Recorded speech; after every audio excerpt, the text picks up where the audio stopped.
चक्रवाती तूफान बिपरजॉय को देखते हुए गुजरात अलर्ट पर है। बिपरजॉय के गुरुवार को पाकिस्तान के कराची और भारत में गुजरात के तट से टकराने की उम्मीद है। यह तूफान कितना भयानक है, कैसे तबाही मचा सकता है, उसकी भी बात करेंगे। लेकिन उससे पहले चक्रवाती तूफान बिपरजॉय को लेकर कुछ बड़े अपडेट आपको दे दूं। साइक्लोन बिपरजॉय को लेकर पीएम मोदी ने समीक्षा बैठक की है और तटों से लोगों को हटाया जा रहा है।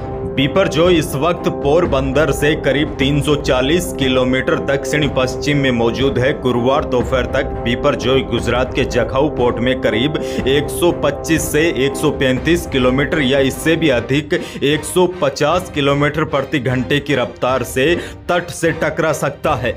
देखिए, आपको बता दूं, ये जो हवाओं की रफ्तार है ये सबसे ज्यादा तबाही मचाती है।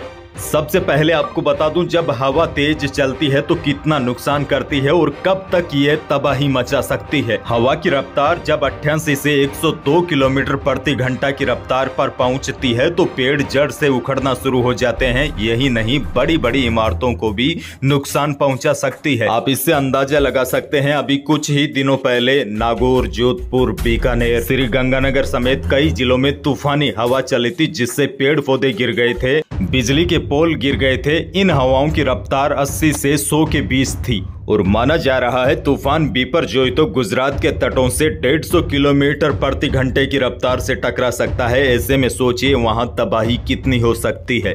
हालांकि आपको यह भी ध्यान रखना चाहिए, जब भी कोई तूफान धरती पर लैंडफॉल कर देता है उसके बाद वह धीरे धीरे कमजोर हो जाता है, क्योंकि तूफान को जो समुद्र में ताकत मिलती रहती है वह जमीन पर नहीं मिल पाती। और आपको बता दूं, 103 से 117 किलोमीटर रफ्तार की हवाएं वैसे बहुत ही कम बार चलती है, लेकिन ऐसी हवाएं भारी तबाही मचा सकती है। इतनी स्पीड की हवाएं हवाई अड्डों, दूर संचार से जुड़ी इमारतों, पुलों और सड़कों तक को भारी नुकसान पहुंचा सकती है।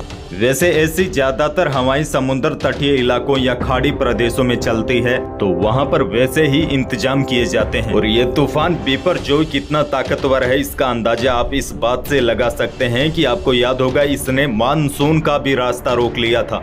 और यह तूफान लगातार मौसम वैज्ञानिकों के साथ भी आंख मिचोली का खेल खेल रहा है। पहले बताया जा रहा था कि यह तूफान ओमान वगैरह की तरफ चला जाएगा, लेकिन इस तूफान ने रास्ता बदलकर भारत की ओर रुख कर लिया है और अब कहीं न कहीं गुजरात के तटों पर यह तूफान भारी नुकसान पहुंचा सकता है। अब देखिए, मौसम विभाग ने यह नया मानचित्र जारी किया है। अब जो है इस तूफान की रडार में राजस्थान भी आ रहा है। इस तूफान के असर से 14 जून से जोधपुर, उदयपुर संभाग के जिलों में आंधी बारिश शुरू हो सकती है।